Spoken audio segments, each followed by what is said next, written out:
சாதி அடிப்படையிலும் மத அடிப்படையிலும் மக்களுக்கு இடையில் முரண்பாடுகளை உருவாக்குவது, ஒரே சமூகத்திற்குள்ளே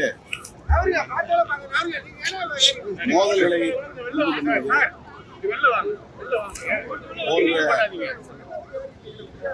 நடவடிக்கைகளில் வடமாநிலங்களில் எவ்வாறு சங்க பரிவாரங்கள் செயல்பட்டனவோ அதே போல இப்போது தமிழகத்திலும் சித்து வேலையை ஆரம்பித்திருக்கிறார்கள். ஒவ்வொரு சமூகத்துக்குள்ளேயும் முரண்பாடுகளை கூர்மைப்படுத்துகிறார்கள். குறிப்பாக தலித் சமூகங்களில் ஒன்றுபட்டுவிடக் கூடாது, அவர்கள் சிதறி கிடக்க வேண்டும் என்கிற அடிப்படையிலே நீண்ட காலமாக சங் பரிவார் அமைப்புகள் திட்டமிட்டு செயல்பட்டு வருகின்றன. பல இடங்களில் தலித் மக்களிடையே கோவில்களை கட்டித் தருகிறோம்,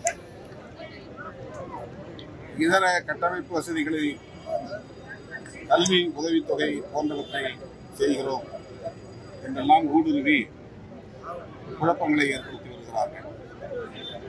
இது மிகவும் ஆபத்தானது. உழைக்கும் மக்கள் எச்சரிக்கையாக இருக்க வேண்டும்.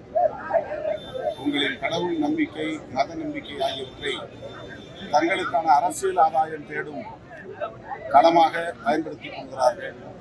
எனவே எச்சரிக்கையாக இருக்க வேண்டும் என்று அனைத்து தரப்பு உழைக்கும் மக்களுக்கும் விடுதலை சிறுத்தைகள் கட்சி ஆளுநர்கள் கல்வி சுதந்திரத்துக்கு முன்னாடி நிலையில இருக்கக்கூடிய நிலை இருக்குன்னு சொல்றாரு. கல்வி நிலையங்களின் தலைமை பொறுப்பை வகிக்க வேண்டும். அவர்கள் சனாதன அரசியலை புகுத்துவதற்கு ஆளுநர்களை பயன்படுத்துகிற முயற்சி RSS, BJP போன்ற அமைப்புகள் ஈடுபட்டு கூறியிருக்கிறது. அதனுடைய வெளிப்பாடாகத்தான் அமைச்சர் தர்மேந்திர பிரதான் அவர்களின் கருத்து அமைந்திருக்கிறது. ஆளுநர்கள் ஜனாதிபதியில் குடியரசுத் தலைவரின் பிரதிநிதியாக இருந்து அரசமைப்பு சட்டத்தை பாதுகாக்க வேண்டும் என்பதுதான் அவர்களின் சட்டப்பூர்வமான கடமை. ஆனால் அதை தாண்டி அவர்கள் அரசியல் பேசுவதும் அரசியல் செய்வதும் நாட்டுக்கு நல்லது. பாமக பீகார்ல போட்டி வாய்ப்பு இருக்க மாதிரி ராமதாஸ் விமர்சித்தாரு. அவர் வந்து அங்குமணி அங்கேயும் போட்டியிடுவார் சொல்லியிருந்தாரு. அதுக்கு பதில் வந்து சொல்லியிருக்காரு, அங்க போட்டியிடுவது குறித்து பரிசீலிக்கிறோம். ஏன்னா நடந்தது நான் வந்து இந்தியா முழுக்க பல்வேறு மாநிலங்களுக்கு பயணம் செய்கிறேன்.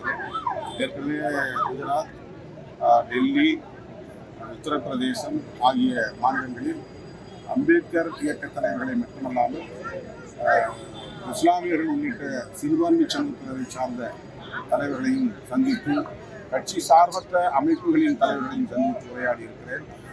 இப்போது 20ஆம் தேதி நாக்பூரில் மகாராஷ்டிரா மாநிலத்தை சார்ந்த கிறிஸ்தவ அமைப்புகள், சீக்கிய அமைப்புகள், இஸ்லாமிய அமைப்புகள், தலித் அமைப்புகள், பௌத்த அமைப்புகள், பல்வேறு அமைப்புகளை சார்ந்த தலைவர்களுடன் கலந்துரையாடலில் பங்கேற்றேன்.